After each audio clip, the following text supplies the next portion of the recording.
നമസ്കാരം. ഞാൻ doctor Sunitha S Nair, വൈദ്യ ഹെൽത്ത് കെയർ ഹോസ്പിറ്റലിൽ സീനിയർ കൺസൾട്ടൻ്റായി ജോലി നോക്കുന്നു.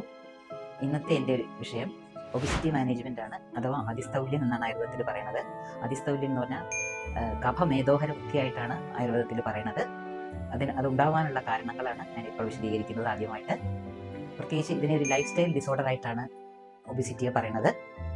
പ്രത്യേകിച്ച് സെഡൻഡറി ആയിട്ടുള്ള ഒരു ലൈഫ്, വ്യായാമം ഇല്ലായ്മയാണ് ഈ ഒബിസിറ്റിക്കുള്ള പ്രധാന കാരണം. അതുകൂടാതെ ആഹാരം പ്രത്യേകിച്ച് നമ്മുടെ ഫാസ്റ്റ് ഫുഡ്, ഇപ്പോൾ ടീനേജേഴ്സ് ആയിട്ടുള്ള കുട്ടികളും എല്ലാവരും തന്നെ പ്രത്യേകിച്ച് ഇരിക്കുന്നത് ഫാസ്റ്റ് ഫുഡാണ്. പ്രത്യേകിച്ച് ഫ്രൈഡ് ചിക്കൻ അല്ലെങ്കിൽ പെപ്സി, അതുപോലെ കൂടുതലായിട്ട് കാർബോഹൈഡ്രേറ്റ് കൂടിയ, ഷുഗർ കൂടിയ ഭക്ഷണങ്ങളാണ് ഉപയോഗിക്കുന്നത്. അതാണ് പ്രത്യേകിച്ച് ഈ ഒബിസിറ്റിക്കുള്ള പ്രധാന കാരണം. ഇത് നയിക്കുന്നത് ഒരു ഹോർമോണൽ ചേഞ്ചിലേക്കാണ്. പ്രത്യേകിച്ച് ഹൈപ്പോതൈറോയിഡിസം പോലെയുള്ള രോഗങ്ങൾ പെൺകുട്ടികളിൽ വരുന്നുണ്ട്. അത് ഈ ഹൈപ്പോതൈറോയിഡിസം കാരണം ഒബിസിറ്റി ഉണ്ടാവാം. അതുകൂടാതെ PCOD, PCOS പോലുള്ള രോഗങ്ങൾ വ്യായാമം ഇല്ലായ്മ കൊണ്ടുവരുന്നു. ഇതെല്ലാം അതിസ്ഥൗല്യത്തിൻ്റെ ഒരു ഉപദ്രവ രോഗങ്ങളായിട്ട് ആയുർവേദത്തിൽ പറയാം. അടുത്തതായിട്ട് അതിസ്ഥൗല്യം കൊണ്ടുണ്ടാവുന്ന ശരീരത്തിൽ ഉണ്ടാവുന്ന ബുദ്ധിമുട്ടുകൾ എന്തൊക്കെയാണെന്ന് നമുക്ക് പറയാം.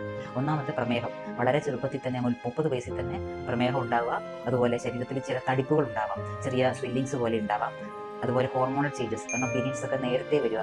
ചില കുട്ടികൾക്ക് ഇപ്പം 3ാം ക്ലാസ്സിൽ 4ാം ക്ലാസ്സിൽ പഠിക്കുന്ന കുട്ടികൾക്ക് പോലും പീരീഡ്സ് നേരത്തെ വരുന്നു.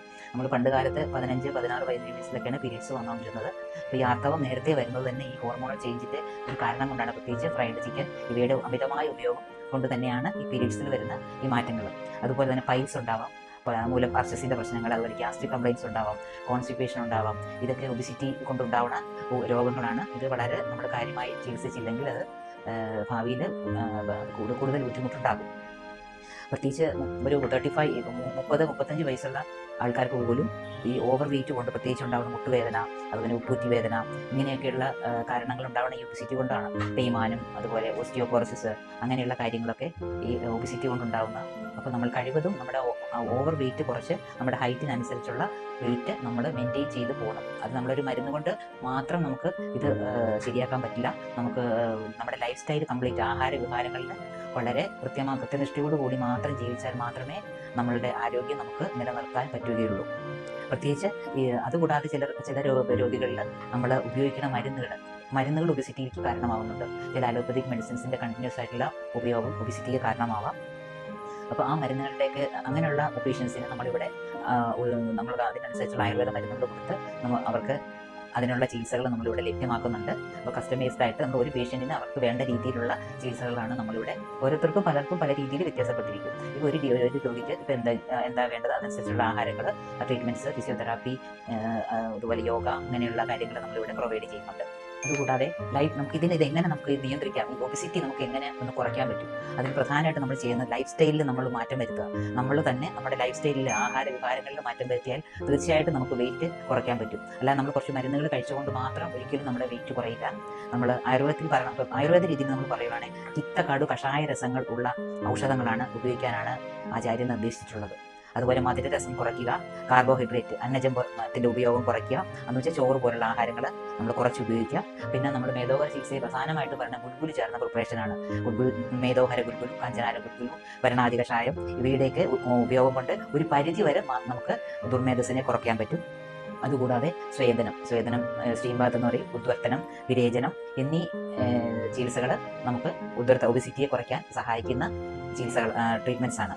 ഉദ്വർത്തനത്തിനെ പറ്റി പറഞ്ഞത്, ഉദ്വർത്തനം കഫഹരം എന്നാണ് പറയുന്നത്. കഫഹരം മേധസഹ പ്രൗലായനം, സ്ഥിരീകരണം അങ്കാനം പ്രസാദകരം വരം എന്ന് വെച്ചാൽ കഫത്തെ കുറയ്ക്കുന്നു, മേധസ്സിനെ നശിപ്പിക്കുന്നു, അംഗങ്ങൾ എന്ന് വെച്ചാൽ ജോയിൻസിനൊക്കെ നല്ല ബലം ഉണ്ടാക്കണം.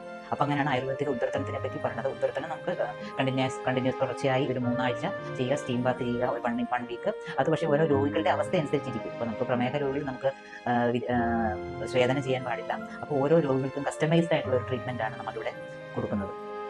അതുപോലെ പിന്നെ പ്രധാന ആഹാരത്തിൽ നമ്മൾ പറഞ്ഞത് മില്ലറ്റ്സ് എന്ന് പറഞ്ഞാൽ ചെറുമണി ധാന്യങ്ങൾ. ഈ ചെറുമണി ധാന്യങ്ങൾ ഉദ്ദേശിക്കുന്നത് തിന, വരക്, കോദ്രവം എന്ന് പറയും, വരക്, ചോളം, അതുപോലെ റാഗി, ഇവയുടെ ഉപയോഗം നമുക്ക് ഉപ്പുമാവായി അല്ലെങ്കിൽ ദോശയായിട്ട് പലതരം പലഹാരങ്ങളായി ആഹാരത്തിൽ ഉൾപ്പെടുത്തുക.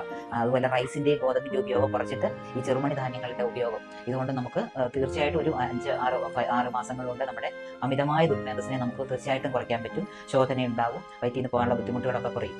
അതിലുപരി ഏറ്റവും നമ്മൾ ചെയ്യേണ്ടത് എക്സസൈസുകൾ, 1 hour എക്സസൈസുകൾ നടക്കുക രാവിലെയും വൈകിട്ടും. കാർഡിയാക് എക്സസൈസ് എന്ന് പറയുന്നു. അപ്പോൾ അത് നമ്മൾ നടക്കുക, രാവിലെയും വൈകിട്ടും 1 hour നടക്കണം. പിന്നെ നമ്മൾ യോഗ ശീലിക്കുക രാവിലെ. അത് നമുക്ക് സൂര്യ നമസ്കാരം പോലെയുള്ള യോഗാസനങ്ങൾ ഏറ്റവും ചെറിയ രീതിയിൽ, അത് ഓരോരുത്തരുടെ അവസ്ഥ അനുസരിച്ച് വേണം. നമ്മുടെ നടുവേദനയുള്ളവർ ഇതെല്ലാം കൂടെ ചെയ്യരുത്. അപ്പോൾ നമ്മുടെ ഓരോ രീതിക്ക് അനുസരിച്ച്, നമ്മുടെ ശരീരപ്രകൃതി അനുസരിച്ച് നമ്മളത് തിരഞ്ഞെടുത്ത് ഒരു പേഷ്യൻ്റ് രോഗികൾ തന്നെ നമ്മൾ തീരുമാനിച്ച്, അപ്പോൾ നമ്മൾ ഹോസ്പിറ്റലിൽ വരുവാണെങ്കിൽ നമുക്ക് അതിനുള്ള ഉപദേശങ്ങൾ ഞങ്ങൾ ഇവിടെ കൃത്യമായിട്ട് തരും. വൈദ്യ ഹോസ്പിറ്റലിൽ ഒബിസിറ്റി മാനേജ്മെന്റിന് വേണ്ടിയിട്ട് ഒരു പ്രത്യേക വിങ് തന്നെയുണ്ട്. അതിനുള്ള പ്രത്യേക പരിശീലനം ലഭിച്ച ഡോക്ടർമാർ, അതുപോലെ തന്നെ സ്റ്റാഫ്സ് എല്ലാവരും ഇതിനുവേണ്ടി നമ്മളിവിടെ അവൈലബിൾ ആണ്. പ്രത്യേകിച്ച് ഓരോ പേഷ്യൻറ്റിനും അവർക്ക് വേണ്ടിയുള്ള കസ്റ്റമൈസ്ഡ് ആയിട്ടുള്ള ചികിത്സാ രീതികളാണ് ഓരോ രോഗികൾക്കും നമ്മൾ നൽകുന്നത്. പ്രത്യേകിച്ച് ആഹാരങ്ങൾ, ഫിസിയോതെറാപ്പി, യോഗ, പഞ്ചകർമ്മ ചികിത്സ, ഇതെല്ലാം പ്രയോജനപ്പെടുമെന്ന് വിചാരിക്കുന്നു. നന്ദി, നമസ്കാരം.